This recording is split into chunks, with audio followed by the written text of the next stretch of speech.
itu pasca Perang Dunia Kedua, dia hampir luluh lantak semuanya, semua bagian tuh luluh lantak hampir, sehingga perlu pembangunan baru untuk merecovery gitu, merecovery apa yang sudah dirusak di selama perang itu. Nah, ketika terjadi kerusakan yang cukup tinggi tersebut, maka susah pekerjaan, susah tempat tinggal, maka yang dilakukan adalah migrasi ke kota. Migrasi ke kota itu sebetulnya nanti di tabel atau di grafik di pertengahan perkuliahan mungkin akan terlihat di situ. Itu memang mulai meninggi itu setelah periode ini gitu ya.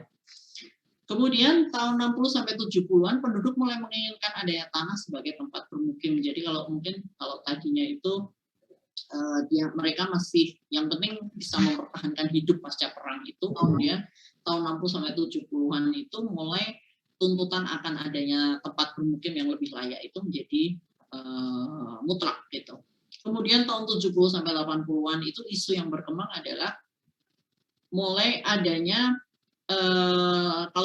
jadi mulai meningkat ya.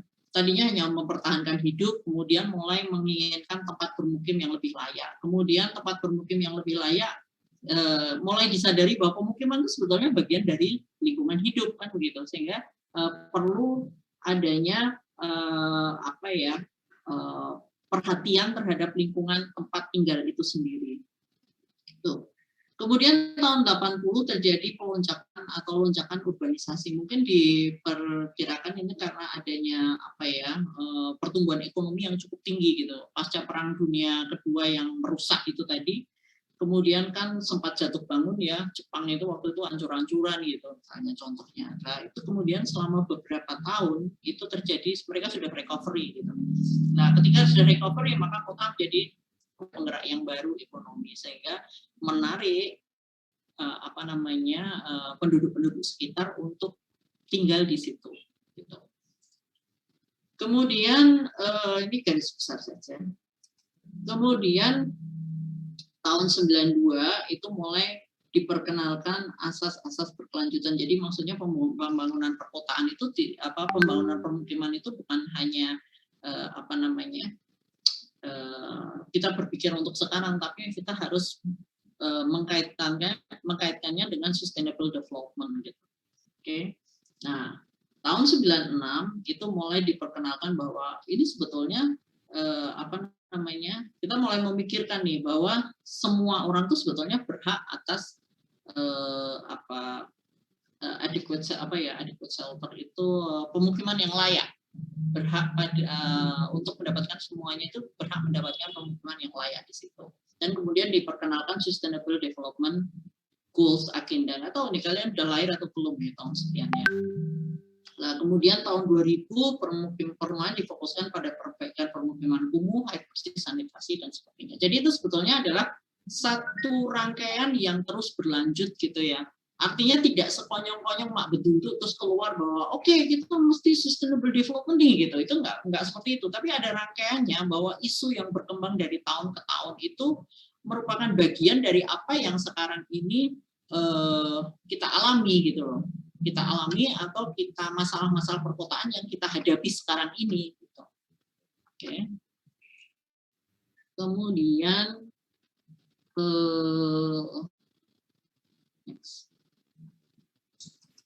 Nah, bagaimana dengan tahun 2020-an ini gitu. Sebelum saya lupa gitu ya.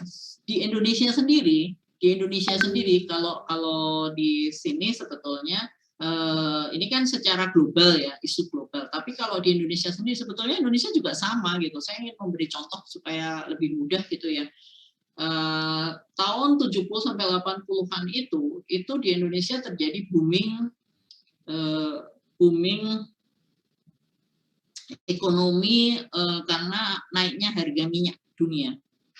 Nah, sehingga karena naiknya harga minyak dunia itu, maka kota di Indonesia itu juga menjadi berkembang pesat karena ekonominya kan bergerak pesat gitu ya. Kota menjadi bertumbuh dengan pesat. Sehingga dari sini itu tahun 80-an memang banyak juga urbanisasi yang terjadi di situ. Kemudian program-program yang Tapi pada waktu itu menjadi tidak masalah gitu loh, karena kita kan pada waktu itu tahun 70-80-an itu keuangan negara sedang naik gitu ya, sehingga banyak apa namanya, kebijakan-kebijakan permukiman yang tujuannya itu memang untuk mengatasi pemukiman-pemukiman yang kumuh dan kurang layak itu, lingkungan pemukiman yang kumuh dan kurang layak itu. Jadi cocok dengan ini. Ketika pemukiman itu dianggap sebagai bagian dari lingkungan hidup, di sisi lain kita sedang kaya gitu waktu itu, sedang kaya atau sedang berkembang gitu loh keuangan kita, sehingga kemudian tahun 80-an kalau kalian bisa searching nanti ada program namanya Kampung Improvement Program gitu. Kampung Improvement Program itu semacam perbaikan kampung kumuh dari keuangan negara gitu ya, diperbaiki, kemudian apa namanya, ditata sehingga tidak lagi kumuh gitu lingkungannya. Nah, dananya dari mana? Dananya dari surplus itu tadi, surplus minyak bumi itu tadi. Oke. Itu contohnya ya, bagaimana isu global gitu, isu global dan ekonomi global, perkembangan ekonomi global itu sebetulnya mempengaruhi juga kondisi perkembangan permukiman di Indonesia secara umum gitu. Oke, kemudian sama halnya dengan yang di sini kemudian tahun 90-an itu yang tren di saat itu adalah asas-asas berkelanjutan atau sustainable development. Artinya pembangunan permukiman itu harus berkelanjutan gitu loh. Yang diharapkan tidak berhenti atau kemudian kita misalnya nih perbaikan permukiman kumuh kan selalu muncul terus kan pemukiman kumuh itu, ketika kita menangani permukiman kumuh maka seharusnya pemukiman kumuh itu akan menjadi sembuh gitu loh, sembuh artinya dia tidak akan kumuh lagi dan itu harus berlanjut bahwa tidak akan kumuh selamanya gitu. Jadi tidak ada perkembangan pemukiman, tidak ada perkembangan pemukiman kumuh yang baru mestinya gitu. Jadi yang tadinya sudah diobati maka dia tidak kumuh lagi gitu. Ya, dengan demikian akan semakin menurun kan. Nah, kemudian juga providing adequate shelter for all itu juga begitu. Jadi bagaimana kita memberikan akses kepada orang-orang yang memang kesulitan mengakses permukiman yang layak sehingga dia menjadi punya hunian yang bisa dikatakan layak gitu ya. Nah, itu. Kebijakan pada waktu itu di Indonesia itu adalah perumahan swadaya gitu ya. Itu nanti mungkin next di slide berikut ya, di tema berikut mungkin. Oke. Tahun 20-an, sekarang tahun 21 ya, tahun 20-an itu sebenarnya ternyata masih sama. Problemnya apa sih? Problemnya ya masih sama. Artinya ternyata setelah sekian lama, mulai dari pasca Perang Dunia Kedua itu masih sama, bahwa kita masih ada kesulitan dalam memenuhi kebutuhan perumahan yang layak dan terjangkau. Oke. Nah, kemudian secara lembaga pun sistem penyelenggaraannya juga masih belum optimal gitu ya, belum optimal. Masyarakat yang kelas bawah atau MPR ya istilahnya, kalau kalian misalnya menggeluti permukiman kemudian kalian mendengar istilah MPR itu artinya adalah masyarakat berpenghasilan rendah gitu. MPR itu adalah masyarakat berpenghasilan rendah. Di sini MPR itu masih terbatas untuk mempunyai akses terhadap sumber daya kunci. Apa sih sumber daya kunci itu? Sumber daya kunci itu adalah hal-hal yang bisa memberikan kunci atau memberikan kemudahan kepada mereka terkait dengan ketersediaan pertanahan dan pembiayaannya. Apa saja, bisa jadi informasinya yang kurang, bisa jadi mereka itu memang karena tidak dipercaya ya, mereka tidak punya legalitas dalam pekerjaan misalnya, jadi bekerja di sektor informal misalnya. Sektor informal itu kan nggak jelas ya, bisa jadi penghasilannya besar loh, kaki lima misalnya itu, tapi kan dia beda dengan misalnya kalian melamar pekerjaan di kantor gitu ya, itu jelas kan, oke setiap bulan kalian akan dapat 5 juta misalnya, gitu kan jelas itu. Bekerja di kantor yang formal itu namanya pekerjaan formal, tapi ada pekerjaan informal yang belum tentu sebetulnya penghasilannya kurang dari 5 juta, tapi apa namanya, tidak ada bukti nyata bahwa dia itu sebetulnya penghasilannya 5 juta gitu loh. Nah, itu sektor informal, artinya tidak apa ya, tidak formal, tidak bekerja di kantor yang resmi gitu. Kemudian terjadi pula penurunan kualitas lingkungan permukiman, itu jelas ya.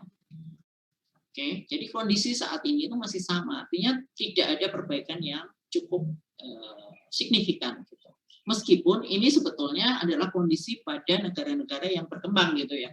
Meskipun secara umum itu memang semua negara mengalami, tapi paling dirasakan itu di negara-negara yang berkembang. Karena di beberapa negara maju mungkin sudah tidak, ini sudah lewat masa ini gitu, periode ini sudah lewat, barangkali mereka sekarang sudah menghadapi hal yang lain. Contohnya misalnya Jepang gitu. Jepang itu sekarang apa namanya, kalau kalian ingat teori historisnya yang kemarin kalian pelajari itu ya, waktu di perkembangan kota itu, pusat kotanya itu sekarang malah kosong gitu. Mereka itu sekarang sedang berlomba-lomba untuk menarik supaya orang itu bisa masuk lagi ke pusat kota gitu. Itu malah jadi kebalikannya, sudah pasti apa, ini tuh sudah lewat di Jepang gitu. Ya, tapi kan pertumbuhan penduduk di sana juga jauh dibanding pertumbuhan penduduk di negara berkembang ya, artinya lebih rendah gitu. Oke, kemudian recent issue itu jelas sama ya dengan tadi. Saya rasa kalian bisa baca ini ya. Jadi memang masih belum berpihak gitu ya. Penyediaan perumahan itu atau permukiman itu belum berpihak kebijakannya untuk masyarakat yang kelas menengah ke bawah atau MPR, masyarakat berpenghasilan rendah.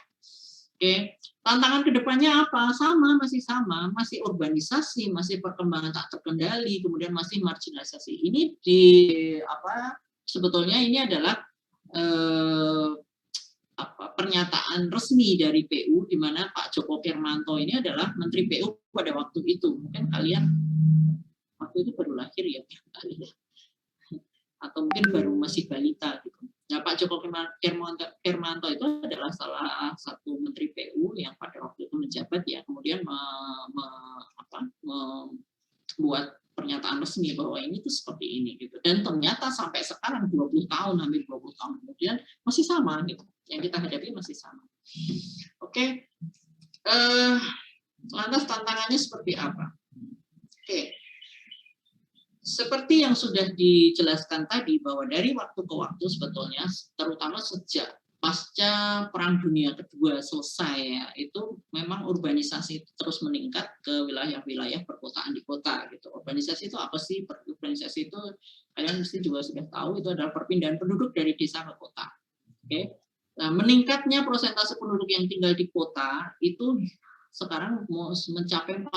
Nanti ada diagramnya nanti di belakangnya. Oke. Lantas apa dampaknya sebetulnya urbanisasi itu terhadap perkembangan kota gitu ya. Dampaknya jelas ya. Kemarin dulu kalian sudah tahu bagaimana kalau pertambahan penduduk itu yang sentripetal dan sentrifugal gitu. Itu kalian sudah tahu ya. Nah, artinya apa? Kalau pertumbuhan penduduk kota itu semakin tinggi, maka kebutuhan hunian dan sarprasnya, kemudian utilitas kota bagaimana? Kan ikut meningkatkan. Otomatis tuntutan terhadap ketersediaan hunian, sarana dan prasarana serta utilitas lingkungan itu semakin meningkat. Kemudian kota semakin memadat ya, semakin memadat artinya di dalam itu butuh sarana prasarana yang lebih memadai. Buktinya apa? Contoh misalnya jalan gitu ya. Pertumbuhan jalan dengan pertumbuhan penduduk itu tidak selaras atau tidak sebanding sebetulnya. Sehingga yang terjadi adalah kemacetan di mana-mana. Contohnya kan begitu ya, karena semakin padat gitu. Kemudian dampak yang lain adalah terhadap pertumbuhan kota yang seperti yang dulu itu, ingat sentripetal dan sentrifugal. Kalau dia melebar, maka otomatis akan terjadi aglomerasi atau pertumbuhan ke arah horizontal gitu ya. Jadi dia melebar, bukan memadat gitu. Ada dua ya penduduk. Kalau memadat itu di dalamnya menjadi lebih penuh gitu. Artinya gedung-gedungnya akan semakin tinggi. Kalian kan juga mengerjakan stupa 5 ya. Stupa 5 di situ kan juga sebagian dari kalian mengerjakan stupa 5. Itu materinya kan sebetulnya seperti itu ya. Jadi pemadatan di dalam kota kan begitu. Oke. Kemudian apabila terjadi aglomerasi atau pelebaran itu, maka akan naik klasifikasi kotanya akan naik menjadi kota yang lebih besar lagi gitu. Nah, di mana sebetulnya mereka itu tinggal urbanisasi itu. Ingat, itu kemarin ya, kembali lagi ke apa, sentripetal dan sentrifugal itu, artinya mereka menempati kampung-kampung maupun lahan-lahan kosong. Oke. Ya, jadi sebetulnya ini selalu berhubungan antara materi mulai materi 1, 2, 3, 4 dan seterusnya itu sebenarnya nanti akan saling berhubungan. Oke. Ini adalah gambaran saja ya, itu tahun 2015 itu ada 27 new megacities, jadi ada 27 megacities yang baru di seluruh dunia, kemudian ada new metacities yang lebih ukurannya lebih dari 20 juta gitu, itu ada pertambahan 3 gitu. Kemudian ini pertumbuhannya, ini apa namanya, aglomerasinya itu ya lebih dari 750.000 jiwa gitu, tumbuh 2,5% per tahun. Jadi meningkat terus. Kita lihat perbandingannya di sini urban, jadi kota, kemudian yang kota besar, kemudian yang kota kecil itu ternyata juga meningkat. Cuma di sini kok nggak ada, ini saya ngopi ini, tapi ini sebetulnya tidak ada jumlahnya ya. Jadi dia hanya ininya saja. Peningkatannya tidak kelihatan gitu loh di tabel ini. Hanya jumlahnya saja tapi tidak ada peningkatannya. Oke. Whatever. Tapi ini kan hanya ini aja ya, hanya apa namanya? Hanya referensi saja. Oke. Kemudian apa kemudian dampaknya terhadap dampak dari urbanisasi itu terhadap pertumbuhan dari urban poverty atau kemiskinan kota? Ternyata 35-40% dari apa namanya, orang miskin dunia itu adalah yang tinggal di kota.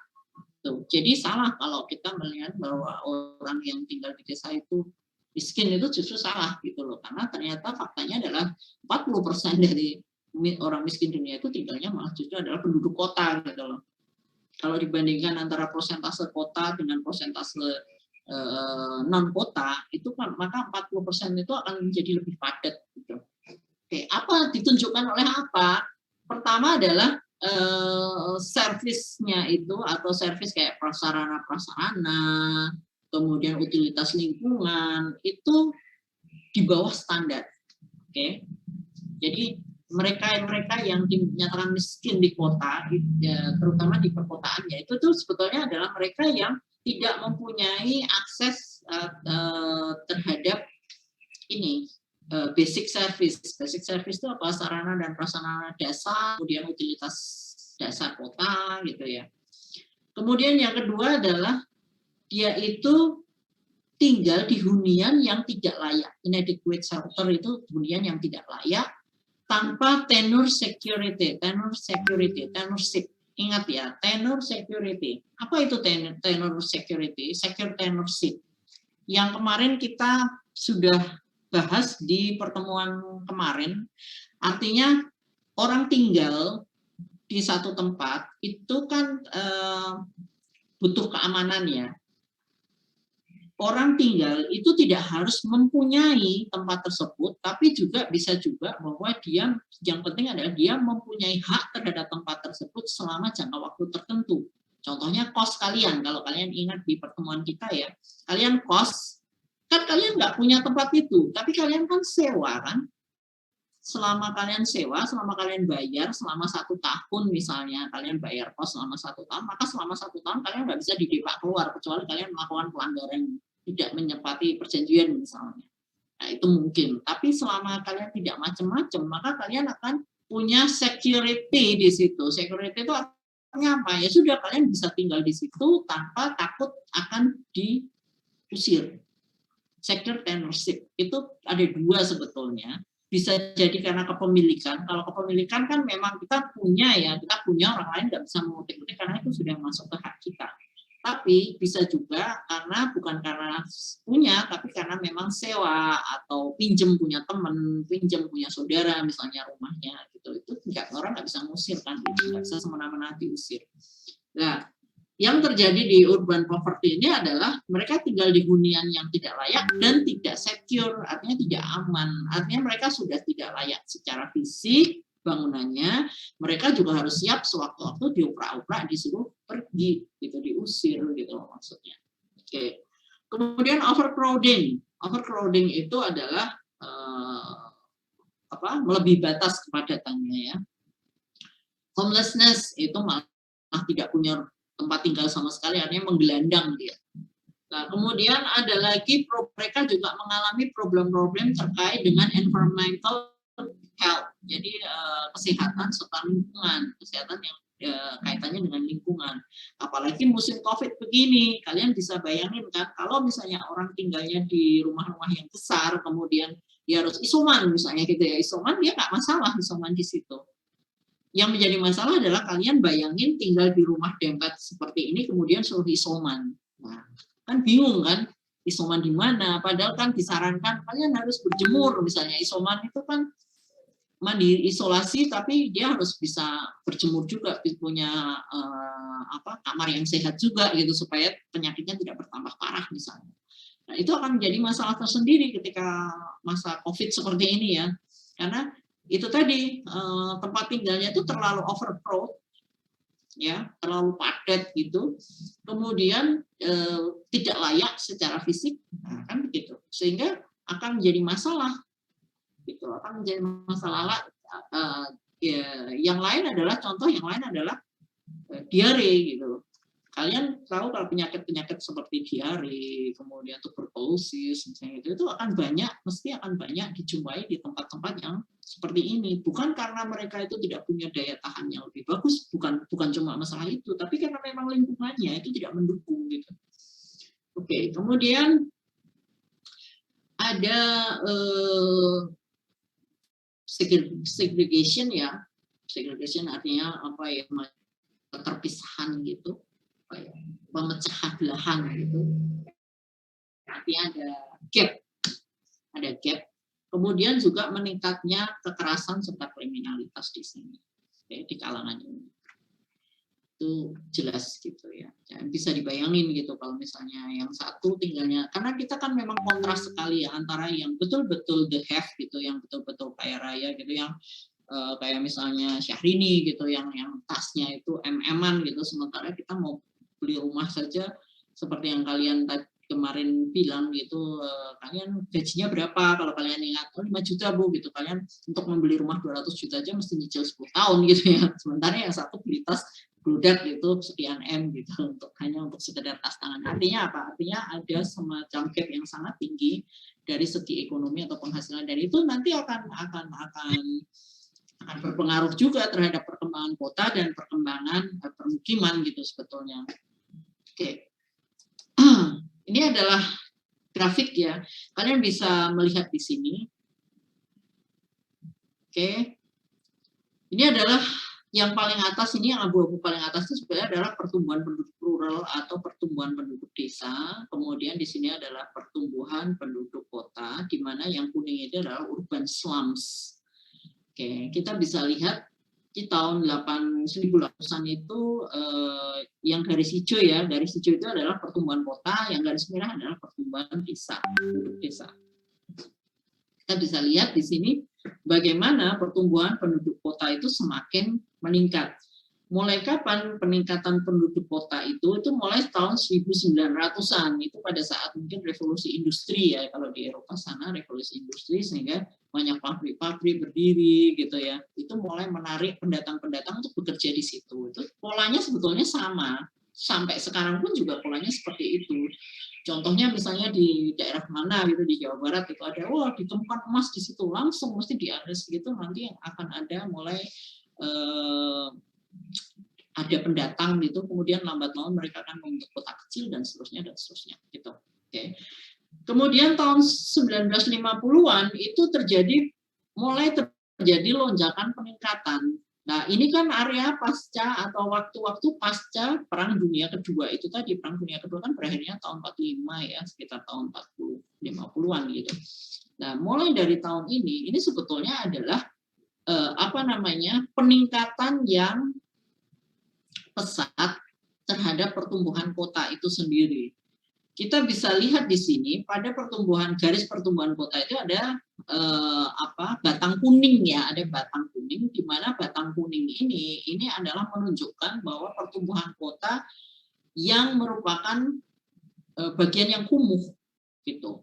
Nah, peningkatan area kumuh kota itu sebetulnya kan mulai meningkat juga mulai ini kan, tadinya nggak ada sama sekali gitu. Nah, kemudian mulai meningkat dan semakin tajam diperkirakan di tahun 2050. Oke. Gitu. Kemudian bentuk migrasi. Nah, urbanisasi itu kan sebenarnya migrasi ya, salah satu bentuk imigrasi ya. Hanya urbanisasi itu adalah migrasi dari desa ke kota. Nah, ternyata ada beberapa tipe tergantung tujuannya sebetulnya. Itu nanti akan menghasilkan kebutuhan perumahan yang berbeda pula. Oke. Contoh misalnya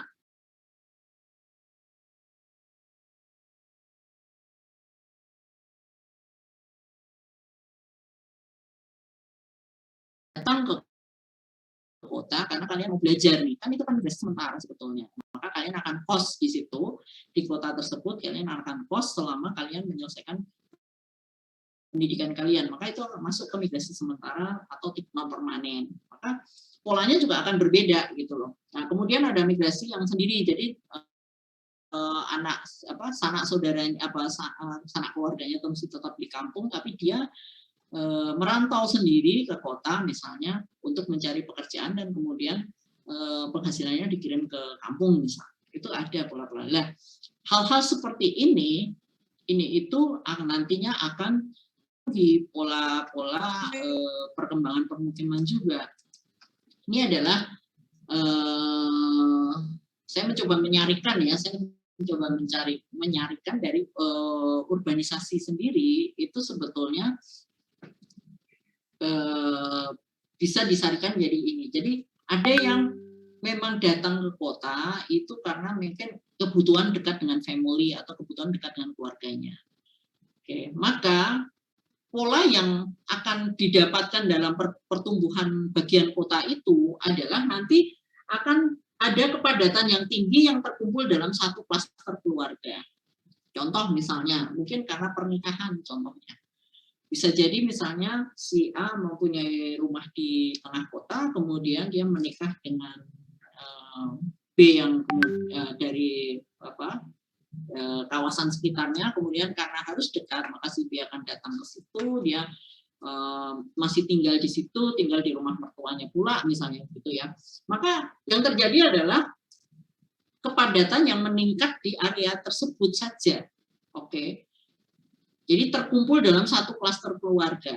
Maka yang terjadi adalah misalnya nih, satu keluarga itu punya anak 5, masing-masing anaknya itu punya istri atau suami, kemudian pada datang ke situ semua, maka tadinya yang tanah keluarga yang mungkin luasnya itu 1000 meter persegi misalnya di tengah kota, terus dibagi 5 akhirnya karena ada 5 anaknya yang tinggal di situ, maka dia akan menjadi kecil, hanya 200 meter persegi. Misalnya kemudian nanti masing-masing punya anak, dia akan mengecil kembali karena anaknya akan tinggal di situ dan seterusnya, sehingga menjadi padat di situ.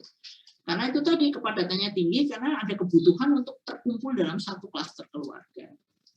Ada lagi yang kebutuhan dekat dengan tempat kerja. Kebutuhan dekat dengan tempat kerja itu maka biasanya itu dia berlokasi di tempat strategis di pusat kota dengan legalitas tanah yang tidak diperhatikan.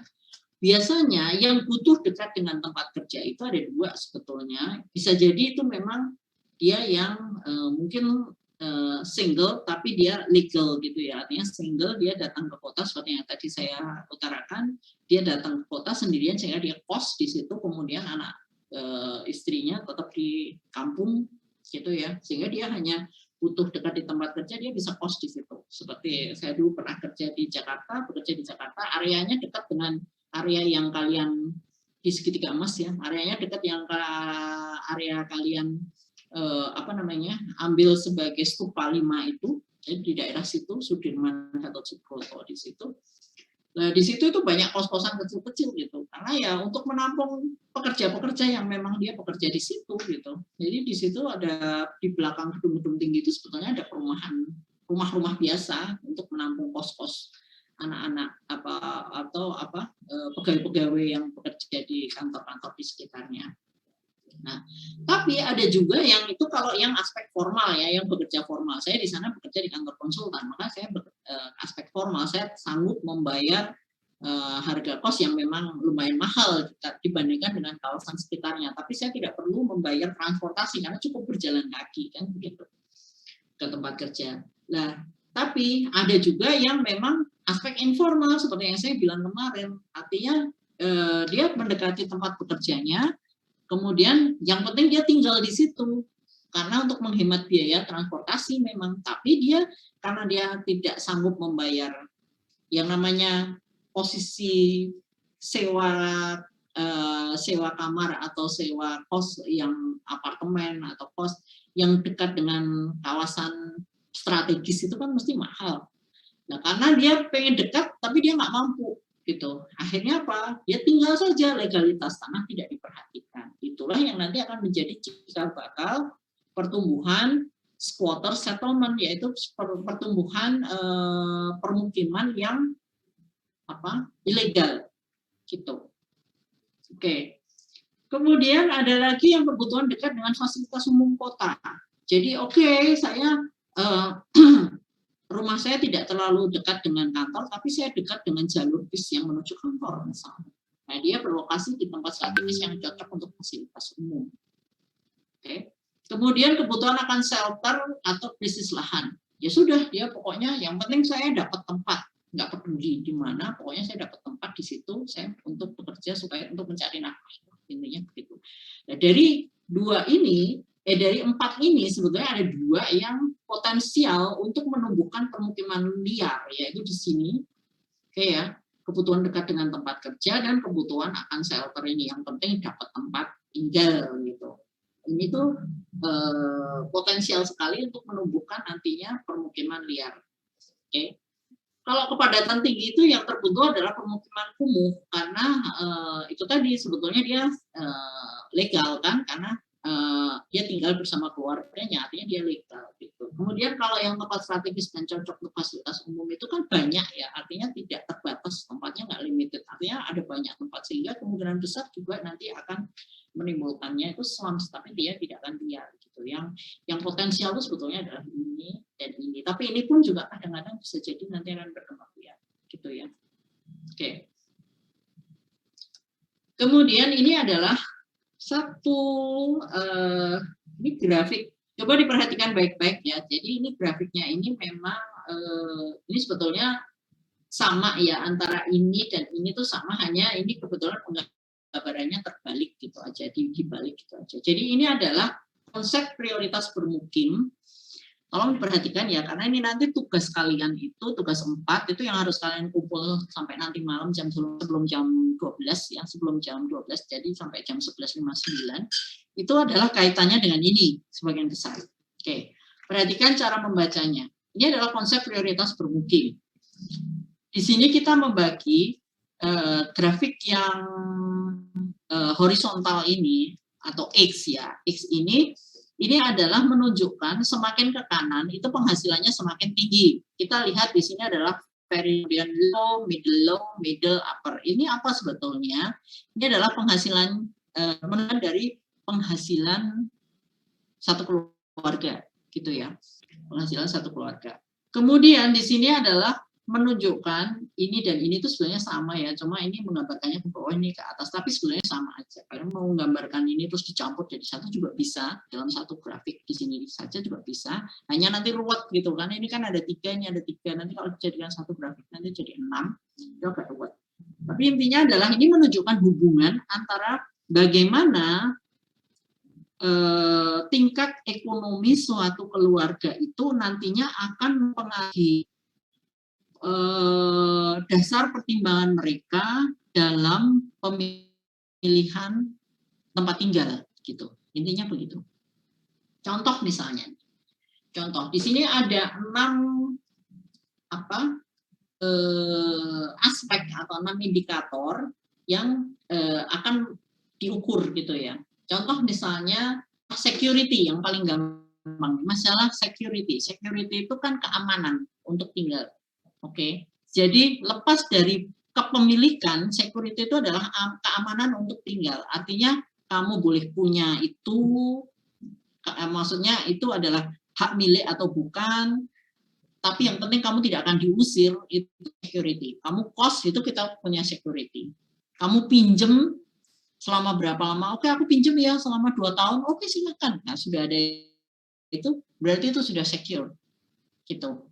Paham ya bedanya antara kepemilikan dengan security atau secure tenorship. Itu berbeda. Jadi secure tenorship itu lebih luas daripada hanya sekedar kepemilikan. Oke. Kita lihat di sini aspek security. Aspek di sini kita lihat yang very low itu memandang bahwa aspek keamanan atau jaminan keamanan untuk tidak diusir itu rendah. Oke. Paling rendah. Jadi di sini itu paling rendah, kemudian ini lumayan lebih penting lah ya, tidak penting tapi agak lebih di atas ini ya. Ini sangat tidak penting gitu intinya gitu. Kemudian di sini penting tapi di atasnya ini. Kemudian di sini fair gitu ya, lah gitu. Bisa ya bisa tidak gitu ya. Ini di sini mulai menganggap harus mutlak gitu. Oke. Nah, sekarang kita lihat security di sini bagi kaum atau keluarga yang punya penghasilan very low, ya, sangat rendah. Di sini dia akan menganggap bahwa security atau secure tenorship itu nggak penting. Oke, penting cari nafkah, bisa cari uang gitu. Akibatnya apa? Dia akan tinggal sembarangan, bahkan bisa jadi homelessness gitu. Artinya dia tidak punya rumah, dia akan menggelandang bisa jadi. Atau bisa jadi juga dia akan menempati tempat-tempat yang kosong yang yang tersisa di kota, dan kemudian dia akan squatting di situ, dia akan bermukim secara liar di situ. Itu kenapa? Karena itu dia nggak peduli, yang penting saya itu punya tempat berteduh sehingga saya bisa cari nafkah. Kalau diusir ya sudah, pergi saja, nanti bermukim lagi, berkumuh lagi lain lagi gitu loh. Jadi dia nggak menganggap itu penting. Oke. Yang menarik di sini adalah yang low dan middle low itu justru dia menganggap bahwa secure tenorship itu adalah penting di sini, sangat penting. Oke. Sementara dari sini yang middle sama upper itu kan dia nih ya. Kenapa dia menganggap security nggak penting justru gitu? Nah, itu kan unik ya. Ternyata penyebabnya adalah ketika kita berada di low atau middle low, kita di sini cenderung untuk mengamankan diri kita supaya nggak sewaktu-waktu diusir, betul, secure tenorship, dan kita di situ cenderung untuk menginvestasikan uang kita dalam bentuk hunian itu tadi. Jadi kita aman gitu, aset kita masukkan dalam hunian itu tadi. Maka di sini muncullah itu tadi kayak cicilan yang sampai 10 tahun itu karena kita sebetulnya pangsa pasar di sini. Oke. Nah, kemudian kenapa Bu yang upper yang kaya kok justru dia nggak peduli masalah security? Ya jelas lah, dia mau diusir dari rumah di sini, dia nggak peduli, dia langsung aja dia ke ke hotel, dia tinggal di hotel pun dia mampu bayar, nggak masalah gitu loh. Tidak akan ada orang yang mengusir dia karena tahu loh dia itu diusir pun juga tidak masalah gitu, dan dia juga otomatis dia juga tidak. Artinya di sini kalau security di kalangan middle dan upper income community itu adalah dia di sini artinya adalah lebih ke kepemilikan. Artinya dia merasa tidak perlu memiliki itu, nggak harus penting. Saya pernah kenal dengan direktur salah satu asuransi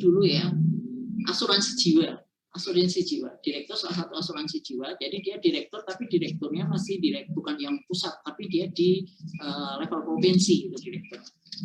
Brand lah ya, cabang branch. Terus di situ dia justru tidak mau beli Karena menurut dia beli itu rugi gitu. Lebih baik dia itu sewa, uangnya dia bisa pakai gitu, dia bisa simpen, dia bisa investkan uangnya, nanti keuntungan dari uang itu nanti dia hanya untuk sewa-sewa rumah saja. Dia nggak peduli kalau misalnya nanti suatu saat diusir atau misalnya suatu saat itu diminta kembali sama ya pemiliknya, misalnya tidak boleh diperpanjang misalnya kontraknya, bagaimana ya sudah tinggal aja, tinggal toh dia punya uang kan, dia bisa banyak pilihan lah, dia mau tinggal sewa tinggal di apartemen, mau sewa hotel, mau itu masih banyak pilihan bagi dia gitu loh. Jadi dia tidak memandang penting gitu. Itu adalah contohnya. Itu contoh dari cara membacanya ya. Kemudian akan ambil contoh satu lagi dari, ini ada banyak hal ya, ini sebenarnya ada masalah identitas. Jadi kaitannya rumah atau hunian sebagai identitas itu tingkat kepentingannya bagaimana, itu dilihat dari kacamata golongan masyarakat berpenghasilan tertentu gitu ya. Itu juga bisa dicek. Kemudian yang saya mau cek itu adalah ini, proximity to unskilled job. Artinya apa? Artinya adalah lokasi dari tempat itu atau hunian yang dipilih itu terhadap akses ke pekerjaan-pekerjaan yang tidak membutuhkan skill tertentu atau keahlian tertentu. Nah, ini kita bisa lihat kan, grafiknya adalah yang ini, oke, bisa dilihat. Ini kita bisa lihat bahwa orang dengan atau komunitas masyarakat yang berpenghasilan very low gitu ya, yang berpenghasilan sangat rendah, itu dia akan menganggap penting, esensial, artinya mutlak bahwa ini tuh harus dekat dengan tempat kerja dia gitu loh. Kalau misalnya dia bekerjanya sebagai buruh pasar gitu ya, maka dia akan memilih tinggal dekat di situ gitu loh. Seandainya memungkinkan ya. Karena itu seringkali terjadi bahwa di tempat-tempat yang memang strategis atau menjadi pusat pusat pertumbuhan dari suatu kota, maka dia akan banyak pemukiman kumuh dan liar di situ gitu. Itu yang menjadi pembenaran kan akhirnya gitu, bahwa kenapa ya kok banyak muncul misalnya di dekat fasilitas transportasi umum misalnya, kemudian dekat pasar-pasar misalnya, sentra-sentra ekonomi misalnya kayak gitu, itu mesti akan banyak pemukiman kumuh di situ. Kenapa? Karena ada orang-orang yang memang bekerja di situ dan mereka harus tinggal dekat dengan tempat mereka bekerja itu gitu, supaya mereka bisa menghemat biaya. Contoh yang lain adalah yaitu tadi di lokasi yang tempat kalian di lokasi tempat kalian ambil untuk stupa 5 itu di segitiga emas Jakarta itu, gedungnya tinggi-tinggi, di belakangnya ada pemukiman yang resmi, yang legal, yang untuk kos-kos itu ya. Tapi di dekat situ nanti mesti ada tempat-tempat area yang kumuh. Kenapa? Jangan lupa bahwa orang kantoran itu juga butuh makan kan. Lah mereka yang jual makanan di situ gitu. Yang nggak butuh skill job itu tadi, unskilled job itu orang yang bekerja di area-area yang tidak membutuhkan keahlian tertentu itu tadi. Seperti yang saya bilang kan, saya dulu waktu bekerja di sana saya makanya di Amigos gitu, agak minggir got sedikit gitu. Jadi kita nggak makan di gedungnya, tapi kita makannya di luar yang agak tempatnya mungkin agak minggir got gitu ya. Tapi makannya sih oke-oke saja gitu. Oke. Kemudian kalian bisa pelajari sendiri cara membacanya ya, cara membaca grafiknya. Ini nanti kaitannya dengan tugas yang harus dikerjakan hari ini ya. Jadi nanti tolong dicek habis ini, cek di Open Learning, dibuka di situ ada tugas yang harus diupload sebelum jam 11.59 hari ini. Oke, next. Pemukiman kumuh kriterianya seperti apa? Kalau yang tadi itu secara umum ya, kalau ini berdasarkan definisi dari UN Habitat ya, kriteria kumuh kurang akses terhadap air bersih, status hunian yang tidak aman secara legalitas, itu cenderung ke squatting sebetulnya ya, squatting. Jadi bedanya kumuh dan kumuh liar itu, kalau kumuh itu sebetulnya dia itu masih legal, artinya dia tinggal itu bisa jadi dia numpang di saudaranya, bisa jadi dia punya sendiri gitu ya, tapi kumuh kondisinya mah kumuh secara fisik, tapi dia legal, artinya dia milik sendiri atau milik orang yang memang boleh dia tempati gitu ya. Nah, bedanya dengan squatting itu kumuh tapi dia liar gitu, jadi dia menempati lahan-lahan yang memang tidak seharusnya dia tempati gitu. Nah, ini sama dengan yang tadi sudah saya jelaskan sebelumnya, kurang akses terhadap air bersih, status hunian yang tidak aman secara legalitas, gitu ya. Kurangnya akses terhadap sanitasi dan infrastruktur lain, kualitas struktur hunian, kualitas hunian yang di bawah standar, kemudian overcrowding, itu sama persis dengan yang tadi. Oke, kemudian ciri pemukiman kumuh, titik jenuh, kepadatan. Jadi ini ada gambar di tepi Ciliwung ya, pada waktu itu. Saya nggak tahu apakah sekarang sudah diperbaiki atau belum, gitu saya update data. Kemudian bangunannya kecil, berdempetan, fasilitas kurang, kualitas bangunan rendah, dan seterusnya. Penyebabnya apa terjadi ini? Ingat, itu tadi, densifikasi terus-menerus dan tidak terkontrol. Ingat ya, kemarin ada yang pemadatan, ada yang pelebaran gitu ya. Oke. Nah, pemadatan karena apa? Karena urbanisasi itu tadi, dan ada satu lagi sebetulnya adalah pewarisan juga. Pewarisan itu artinya yang tadinya mungkin saya punya 1000 meter, kemudian saya punya anak 5, masing-masing anak jadi punya 200 meter persegi misalnya. Nah, itu nanti akan mengecil, akhirnya terjadi pemadatan. Jadi sebenarnya pewarisan itu juga berpengaruh terhadap pemadatan gitu ya. Kemudian ada lagi kekumuhan yang karena proses penuaan bangunan, karena usia bangunan dan kualitas material. Jadi ini lebih secara fisik. Oke. Sedangkan kalau yang ini urbanisasi dan pewarisan ini, kalau urbanisasi itu memungkinkan munculnya squatter area atau squatter housing atau squatter atau apa ya, kumuh ilegal gitu ya, kumuh yang ilegal itu urbanisasi. Kalau warisan kan sebetulnya dia padat kumuh, tapi kan dia sebetulnya legal gitu, jadi nggak masalah sebetulnya.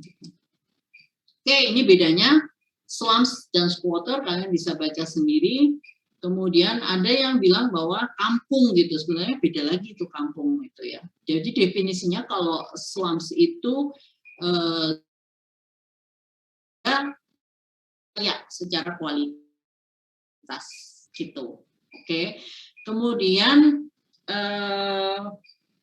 di sini juga sama, dia itu tidak pemukiman yang tidak layak dan tidak punya layanan basic atau layanan standar, misalnya air bersih, air kotor, listrik misalnya akses. Nah, itu tuh masuknya ke kumuh itu tadi. Sedangkan kalau squatter itu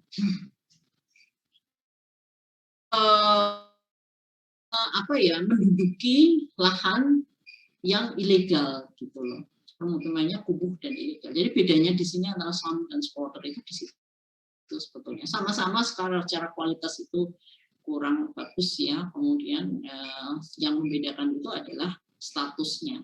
Oke. Sedangkan kalau kampung bagaimana? Kampung itu sebetulnya adalah lingkungan permukiman perkotaan yang ciri khasnya pedesaan. Jadi mungkin suasananya masih kayak ya, jadi kantor apa namanya? Bukannya terus kampung itu terus artinya kumuh, belum tentu gitu. Tapi lebih kepada suasananya. Dulu waktu pertama kali kita diskusi sesi pertama atau kedua itu kita diskusi, saya ingat memang ada beberapa dari kalian yang diskusi itu sudah mengutarakan bahwa hunian itu hanya masalah fisik, tapi juga masalah apa namanya, adat istiadat, kebiasaan gitu ya. Jadi ini sebetulnya. Oke. Kemudian arah penanganan, langsung agak cepat saja karena ini sudah 1 jam. Oke, sorry. Nah, ini adalah kemarin tadi ya, tadi sudah saya sempat singgung sih tadi di sana. Nah, kalau misalnya apa namanya, periode tertentu itu isu yang berkembang adalah ini gitu ya, periode yang awal itu pasca Perang Dunia Kedua, maka yang terjadi atau pendekatan pada saat itu adalah penyediaannya itu masih berupa penyediaan tersendiri oleh masyarakat. Jadi tidak tertata, tidak dikoordinir oleh pemerintah gitu ya. Kemudian tahun 60 sampai 70-an itu berkembang ini self help housing, namanya perumahan swadaya. Jadi dia itu kebijakannya itu adalah sudah mulai diatur oleh pemerintah, tapi lebih bertumpu pada swadaya masyarakat gitu loh intinya. Oke, kemudian dia berkembang lagi tahun 70-an itu seperti yang tadi saya bilang ada KIP-nya, tapi kok ini bukan kredit perumahan Indonesia, tapi di sini KIP itu Kampung Improvement Program ya, Site and Service ya. Kampung Improvement Program itu masuk sebetulnya Site and Service. Jadi ada perbaikan kekumuhan gitu di kampung gitu ya. Kemudian ada squatter upgrading, perbaikan pemukiman kumuh dan seterusnya. Itu bisa dibaca sendiri. Oke. Nah, targetnya sebetulnya adalah ada slum clearance di tahun 2020, tapi ini sampai sekarang ternyata tidak ya, ternyata tetap muncul terus. Oke. Pendekatannya itu secara garis besar itu kita dalam menyelesaikan atau menangani masalah permukiman perkotaan itu hanya mendekati secara fisik saja. Aspek pendekatannya nggak bisa secara fisik, tapi harus komprehensif atau pada jendela yang lebih luas gitu ya. Yaitu kita harus memperhatikan fisiknya bagaimana, ekonominya nanti bagaimana, sosiokulturalnya seperti apa. Jadi budaya yang berdiskusi seperti apa. Kenapa? Karena di banyak kasus ternyata apabila pendekatannya hanya fisik saja itu tidak akan berhasil. Contoh misalnya dulu pernah nih ada tahun berapa ya, itu agak baru-baru ini sih. Jadi di Jakarta itu ada namanya pemukiman nelayan gitu, pemukiman nelayan Kali Angke kalau nggak salah ya, di daerah situ. Nah di situ memang kumuh, betul kumuh sekali lah. Kemudian karena kumuh itu, kemudian program dari pemerintah pada waktu itu yang beberapa tahun yang lalu itu sudah agak lama, itu kemudian adalah menempatkan para nelayan itu di rumah susun.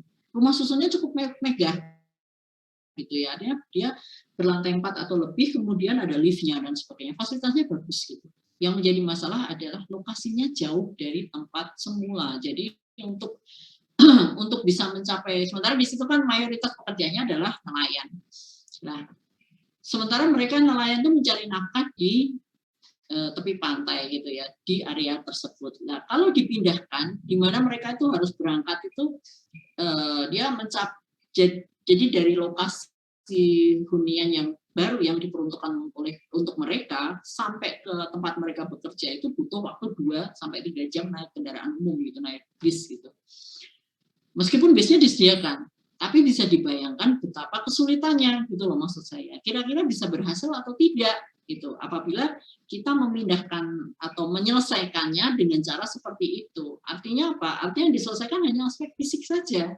Kita tidak melihat bagaimana sosiokultural mereka sebagai masyarakat nelayan. Kita tidak melihat bagaimana mata pencarian sebagai nelayan gitu ya. Kira-kira bisa berhasil atau tidak? Tentunya tidak. Gitu ya. Oke. Dan hal-hal tersebut akan menyebabkan akhirnya gagal. Artinya apa? Meskipun disediakan rumah yang bagus, tapi akhirnya mereka tetap akan berkumpul, meskipun mungkin bukan di tempat yang sama, dia tempatnya di sebelahnya misalnya berkumpulnya. Jadi ya tidak akan menyelesaikan masalah gitu. Nah, bagaimana akhirnya supaya penanganan suatu mengatasi masalah pemukiman kota itu, terkhususnya kaitannya dengan pemukiman kumuh kota itu bisa sustainable, bisa berlanjut gitu ya. Tentunya kita harus memperhatikannya secara bersama-sama antara aspek fisik, ekonomi, dan sosiokultural.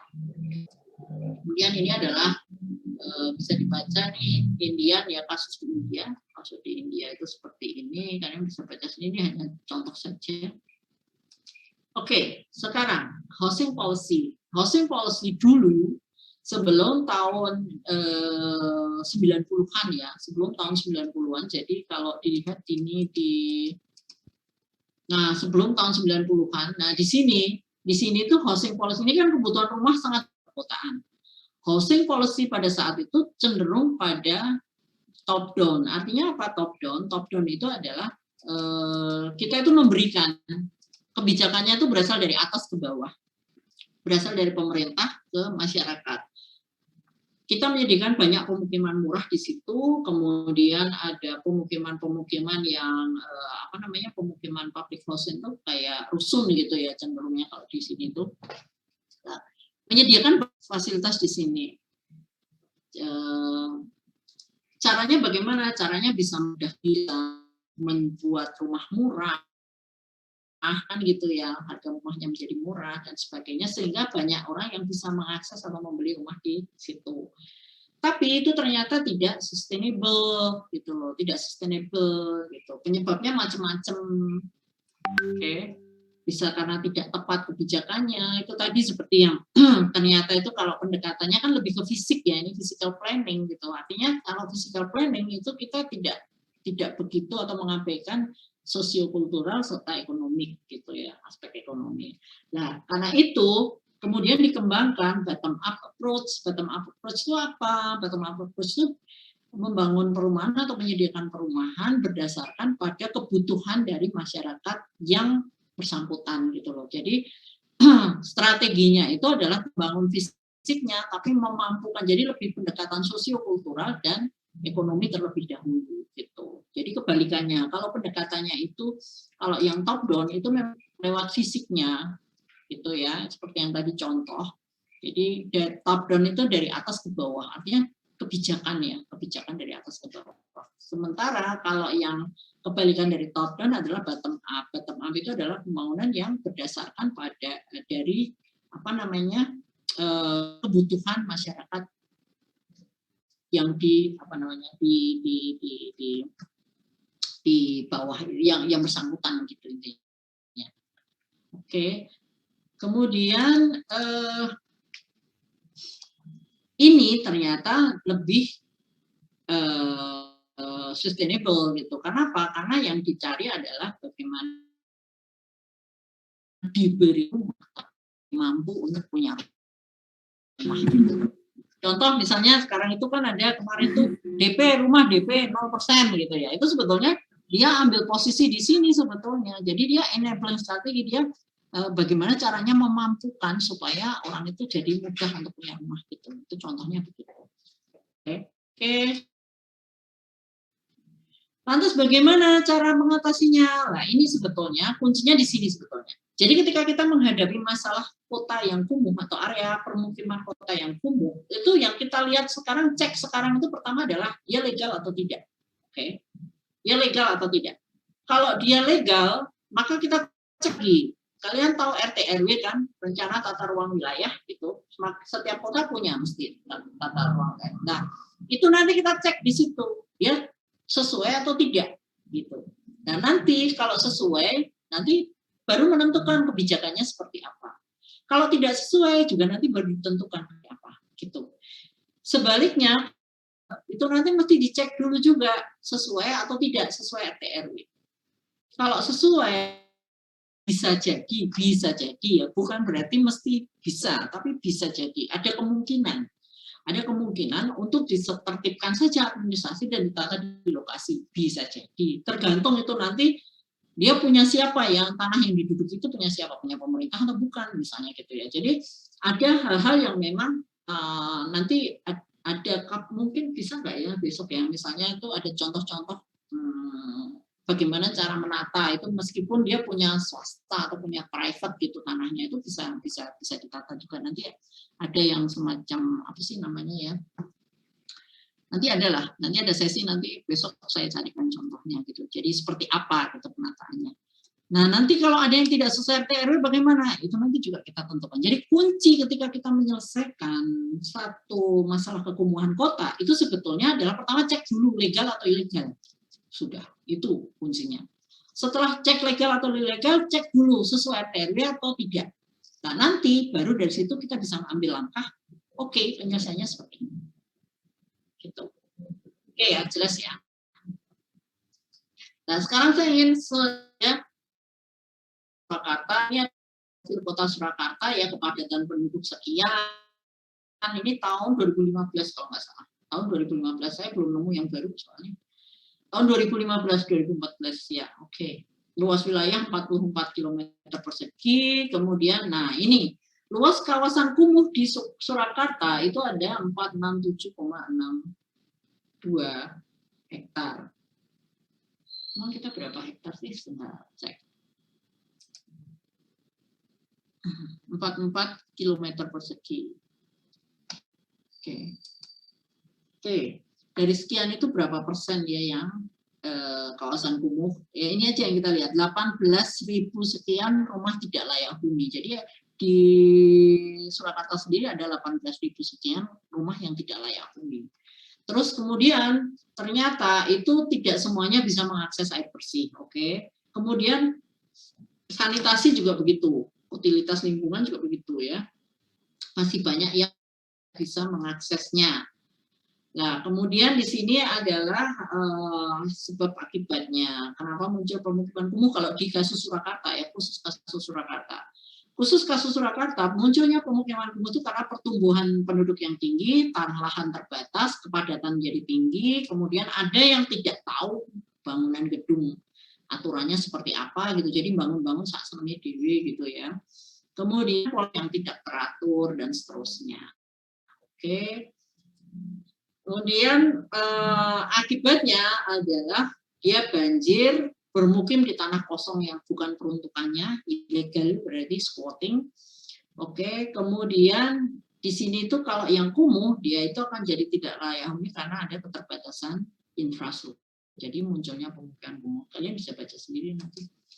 Oke, ini adalah pembentukan kawasan. Ini kalian bisa lihat berapa luas pemukiman kumuh dan seterusnya dan seterusnya. Itu hanya contoh saja, kalian bisa cek di situ.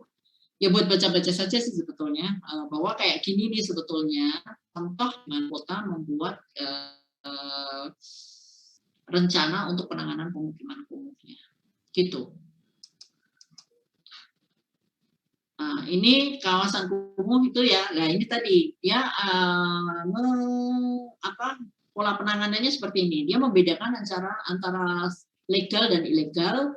Kemudian kalau legal dia akan adakan pemugaran dan peremajaan kawasan. Kalau ilegal dia akan pemukiman kembali dan peremajaan kawasan. Jadi nanti seperti ini nanti realisasi dari apa yang sudah saya jelaskan tadi. Dan itu tergantung pada masing-masing kota ya. Nah, ini realisasi dari yang saya jelaskan. Oke ya. Jadi program kota itu seperti ini, dia punya seperti ini. Langkah pola berpikirnya kok bisa dia begini. Ya itu tadi, kalau dia legal itu nanti dicek, kalau legal itu dia sesuai RT/RW enggak. Nah, nanti kalau sesuai itu bagaimana, kalau tidak itu bagaimana gitu loh. Nah, kalau pemugaran ini jelas, berarti dia itu sebetulnya sudah legal, posisinya bagus sesuai RT/RW, maka dia dipugar saja, diperbaiki saja. Itu seperti ini. Kalau tidak atau kurang sesuai dengan RT/RW atau mungkin lingkungannya yang kurang bagus atau bagaimana, nanti ada peremajaan kawasan. Artinya dia penataan kembali kawasan in situ di situ juga. Itu dengan salah satunya dengan konsolidasi lahan. Apa itu konsolidasi lahan ya? Mungkin suatu nanti pertemuan selanjutnya barangkali saya jelaskan. Kemudian yang kawasan kumuh ilegal atau nanti bagaimana pemukiman kembali, dia bisa jadi relokasi atau resettlement ke Rusunawa, artinya tidak di tempat itu.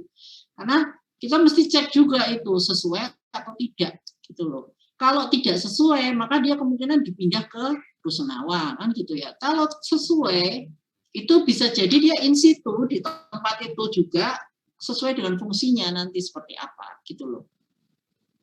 Oke ya. Bisa dipahami ya, saya harap bisa. Gampang sih sebetulnya. Oke, saya rasa cukup untuk penjelasan dari saya. Ada pertanyaan nggak terkait ini?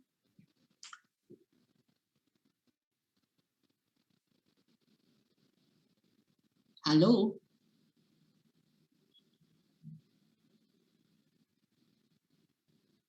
Ini pada tidur atau cuma HP-nya aja yang nyala gitu? Maksudnya HP-nya Zoom tapi pada tidur orangnya atau bagaimana?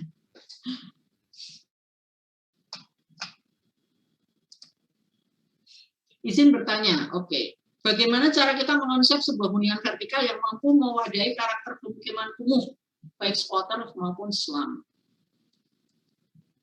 Mas Gigih ya, bagaimana cara kita mengonsep sebuah hunian vertikal yang mampu mewadahi karakter pemukiman kumuh, baik secara squatter maupun slum. Artinya ini berarti kan bikin rumah susun gitu ya Mas? Mas Gigih mana? Halo? Ada Mas Gigih kah? Bagus pertanyaannya. Mas Gigih.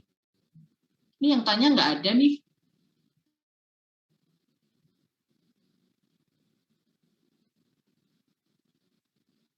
Halo? Yang tanya sudah out ya? Oke, saya jawab saja. Oh, sinyalnya buruk. Oke. Bagaimana cara kita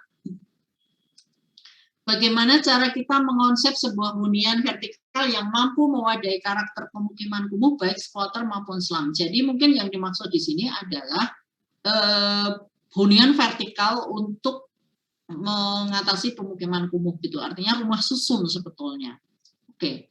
Mengonsep sebuah rumah itu nanti tergantung Mas. Jadi pertama yang jelas lokasi ya. Lokasinya itu mesti kita sesuaikan. Bisa jadi bukan penyediaannya kita sesuaikan, tapi orang-orang yang mau dipindah itu harus dekat dengan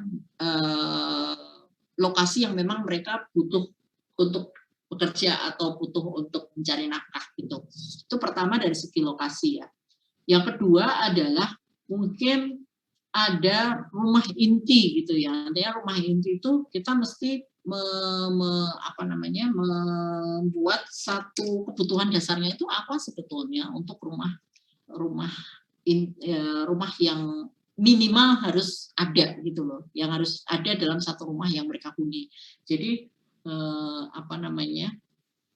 secara fisik itu seperti apa standarnya, itu ada sebetulnya standarnya. Misalnya contoh satu orang tuh harus berapa meter persegi itu ada. Nanti bisa dicek di mana Pak, itu ada standarnya. Jadi kalau di atas satu orang tuh berapa meter persegi gitu, itu nanti kalau nggak salah 9 ya, satu orang itu 9 meter persegi minimal. Sehingga kalau 4 orang maka dia akan 36 meter persegi gitu. Itu ada standar yang khusus gitu. Ya, itu dari segi fisik ya, luasan. Kemudian hanya itu lagi ke masalah kalau itu dari segi fisik itu jelas standar. Tapi kalau dari karakter itu kita mesti lihat sosiokultural sama ekonominya gitu ya. Contohnya adalah kalau yang tinggal di Surakarta mesti tahu kawasan Mojosongo ya. Di situ ada perumahan, ada rumah susun di Mojosongo. Nah, rumah susun di Mojosongo itu dikontrakkan dengan sewa hanya 100 sampai 300 ribu per bulan. Lebih murah daripada kos kalian gitu ya. Itu untuk satu rumah, artinya rumah susun.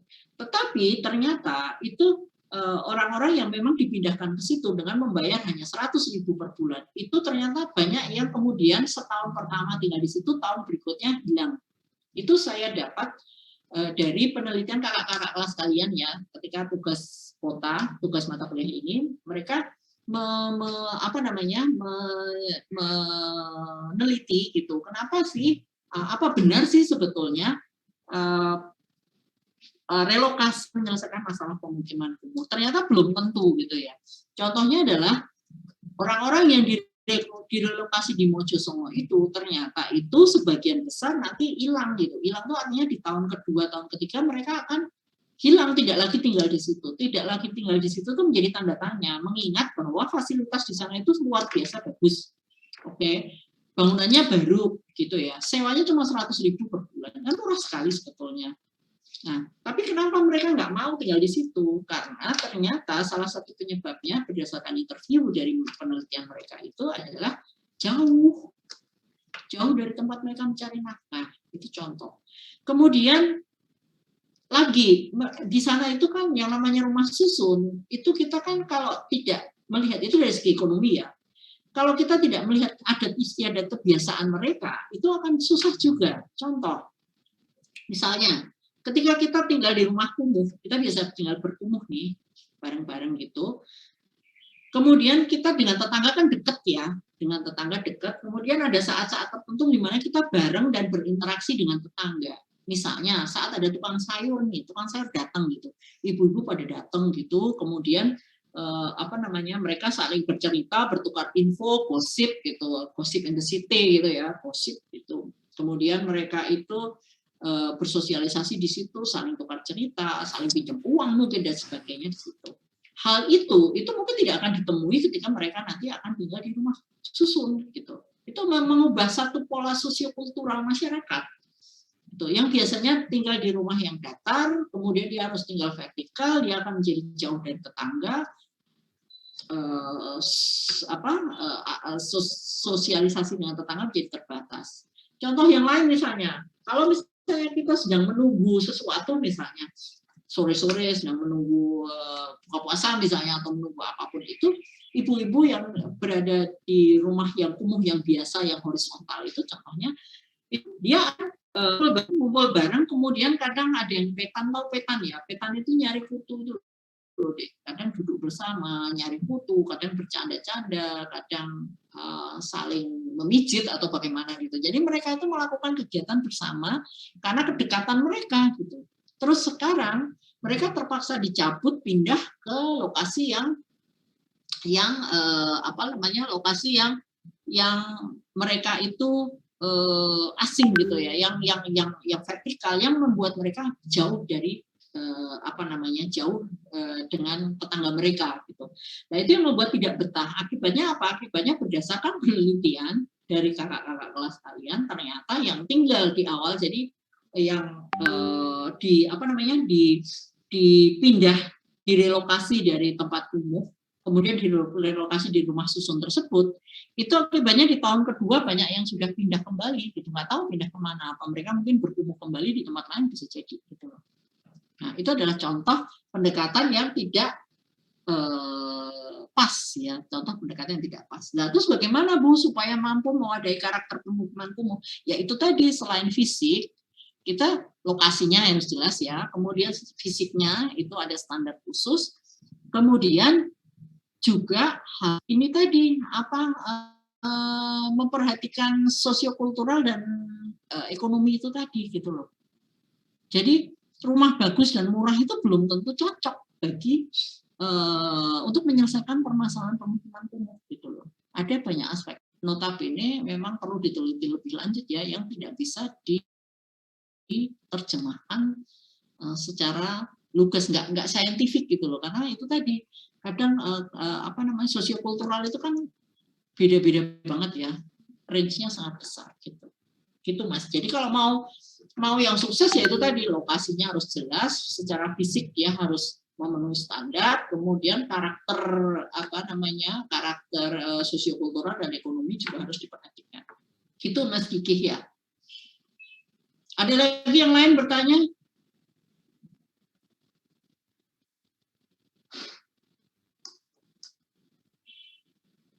Terima kasih ya Mas pertanyaannya. Mas Kiki ini rajin bertanya loh. Tapi bagus, saya malah senang. Satu message, oke. Berarti kita memperhatikan pertimbangan ya Bu, fisik, sosial, ekonomi maupun adat. Oh iya, apabila permasalahan salah satu yang tidak dapat kita pecahkan, solusinya apakah bisa tercapai? Tergantung Mas ya. Kalau tidak, apakah kita bisa membuat satu masalah tersebut kita sesuaikan dalam hunian vertikal ini? Misal dalam ekonomi di sana jauh. Sebetulnya itu tergantung ya. Apakah kita bisa membuat pasar di sana misalnya, contoh ya. Ya bisa saja, tapi kan yang namanya membuat baru itu kan tidak sudah berkembang ya. Artinya ketika saya menjadi tukang jahit di pasar X misalnya, di sana saya sudah punya pelanggan, tiba-tiba saya harus dipindah kira-kira 20 km dari pasar X gitu ya. Kemudian saya harus mencari pelanggan baru gitu. Itu kan juga menyusahkan gitu. Jadi memang ini tuh agak sulit karena bukan saintifik ya, agak sulit gitu. Prediksinya itu agak sulit, sehingga saya menerangkannya juga agak sulit. Artinya apa? Artinya ketika yang penting adalah ketika kalian nanti membuat, misalnya kalian nanti bekerja sebagai pembuat kebijakan gitu ya, level kota ataupun level nasional, membuat kebijakan penyelesaian pemukiman kumuh di situ, nanti yang kalian perlu perhatikan ya integrated approach itu tadi, pendekatannya harus terintegrasi. Tidak ada yang bisa memprediksi 100% apa yang akan terjadi kemudian. Artinya meskipun kita sudah integrated approach, tapi meleset pun juga bisa. gitu ya. Tapi setidaknya yang kita bisa upayakan adalah kita sudah memikirkan segala aspek yang terkait gitu. Caranya itu tadi fisik, sosial, ekonomi, sosial budaya, kemudian ekonomi itu harus berjalan bersama-sama gitu. Contoh sebentar, saya mau cek ya, saya punya nggak ya contoh itu ya dari relatif itu dulu mana ya? Sebentar ya, sebentar, saya stop share sebentar, saya cari dulu. Saya dulu punya apa namanya? Punya contoh apa?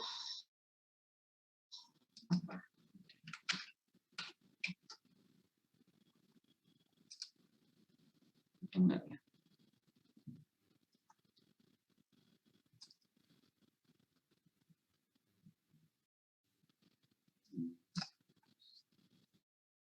Punya contoh ada kakak kelas kalian yang bikin sayembara waktu itu, sayembara terkait dengan penyediaan ini, penyediaan apa namanya?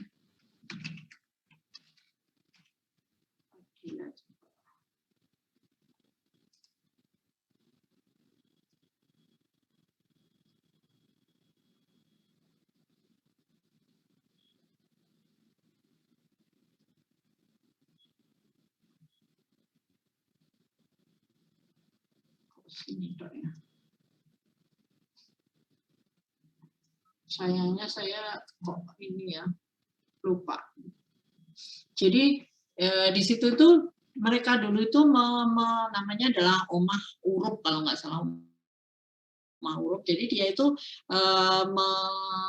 bagus sebetulnya, konsepnya bagus banget sebetulnya. Cuma saya kok belum nemu ya. Mungkin besok deh, next saya carikan dulu. Saya mintakan lagi ke yang bersangkutan ininya. Apa namanya? Itu bagus banget ininya, konsepnya gitu loh. Wah, saya nggak nemu itu. Nanti deh saya carikan dulu ya. Itu apa namanya? Mereka itu membuat satu rumah untuk semacam rumah singgah atau rumah tinggal sementara bagi yang tidak bisa mempunyai rumah secara legal gitu. Nah, itu di situ kemudian mereka itu bikin di bawahnya itu harus bisa untuk tempat bekerja atau tempat mencari nafkah gitu. Sementara yang di bagian atasnya itu dikembangkan untuk hunian gitu. Itu contoh. Terus terbuatnya dari bambu gitu, dari bambu. Kenapa terbuatnya dari bambu sebagian besar? Karena supaya kalau terjadi kerusakan, maintenance dan sebagainya, mereka yang akan memperbaiki dan harganya murah gitu loh maksudnya. Jadi itu sistem yang mereka ciptakan gitu. Agak sulit ya menjelaskannya karena nggak ada contohnya. Tapi Insya Allah besok deh saya carikan ininya, gambarnya. Oke. Oh sebentar.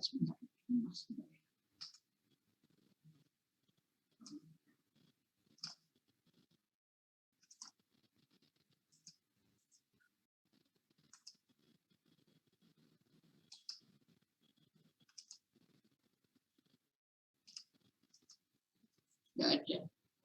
Sudah tidak ada deh, maafkan. Maafkan sudah ada. Oke. Next deh, next saya inikan lagi. Saya carikan. Oke. Untuk tugas deadline jam 11.59 nanti malam. Sebelum jam 12 ya deadline. Deadline tugas. Ya. Jelas? Ada yang ingin menambahi pertanyaan barangkali? Yang lain?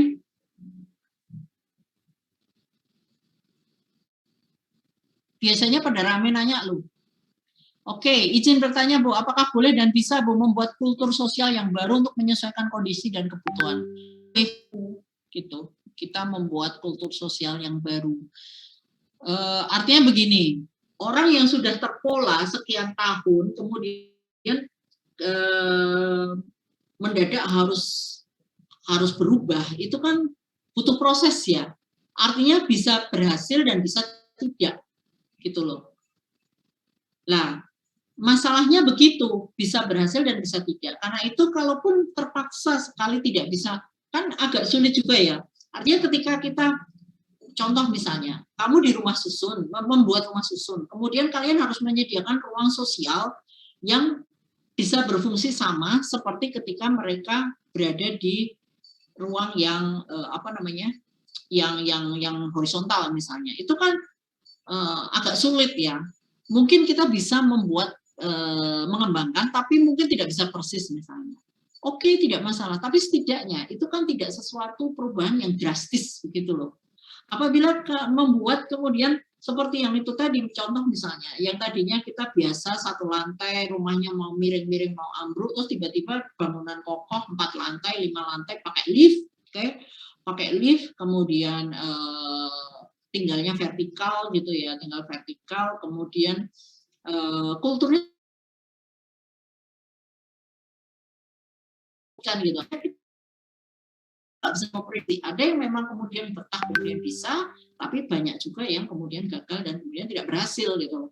Nah, hal itu yang perlu dipikirkan gitu loh. Artinya bukan berarti tidak boleh, boleh saja.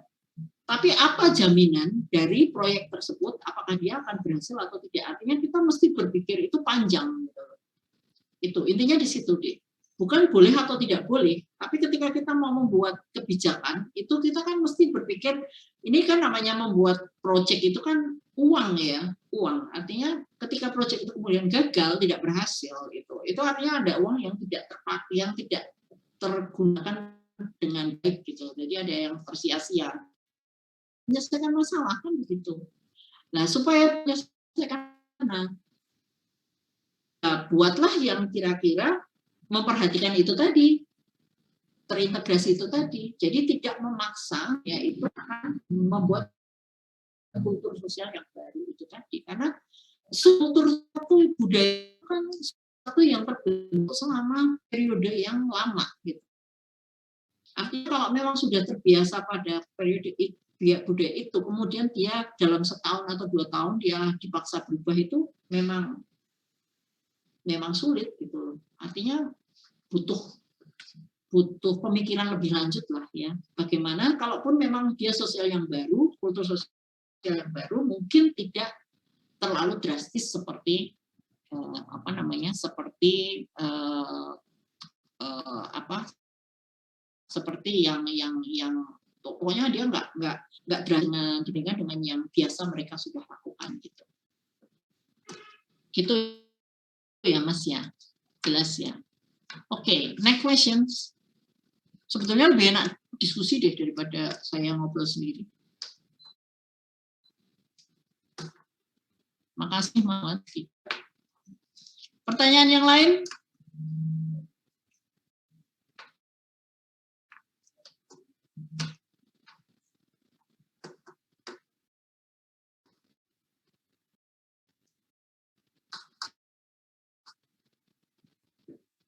Berarti sudah cukup jelas nih. Kalau tidak ada yang bertanya, berarti sudah cukup jelas yang saya sampaikan.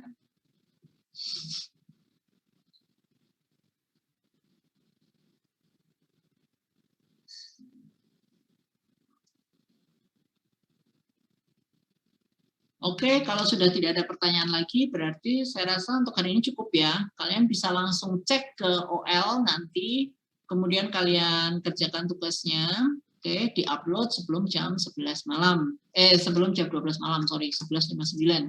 Kemudian kuliahan hari Senin itu nanti insya Allah akan berjalan biasa ya, sekitar 8:30 perkuliahan hari Senin. Tolong modulnya itu nanti dipelajari terlebih dahulu, oke? Modulnya dipelajari terlebih dahulu. Kayaknya untuk untuk minggu depan itu kayaknya sedikit deh modulnya, coba saya cek. Oke. Oke, jadi dibaca terlebih dahulu. Saya tidak tahu apakah nanti saya akan hari Senin itu apakah mengadakan quiz atau tidak. Nanti saya cek saja. Jadi tolong dipelajari materi minggu ini dan minggu depan ya untuk hari Senin. Oke. Saya rasa cukup untuk hari ini. Nanti mungkin minggu depan kita akan diskusi langsung tanya jawab. Mungkin kan apa yang sudah saya sampaikan hari ini mungkin kalian baru mencerna, jadi mungkin muncul pertanyaannya baru minggu depan hari Senin. Jadi minggu depan itu Senin itu nanti penjelasannya singkat aja karena materinya sedikit. Kemudian lebih banyak ke tanya jawab. Kalau kalian tidak ada pertanyaan yang disiapkan, berarti saya akan bertanya secara acak. Oke. Saya rasa cukup untuk hari ini. Terima kasih atas perhatiannya. Terima kasih atas pertanyaan-pertanyaannya ya Mas Kiki dan Mas Kurniawan. Bagus sekali. Saya tutup sampai sekian. Assalamualaikum warahmatullahi wabarakatuh. Waalaikumsalam warahmatullahi wabarakatuh. Terima kasih Bu. Saya end meeting ya.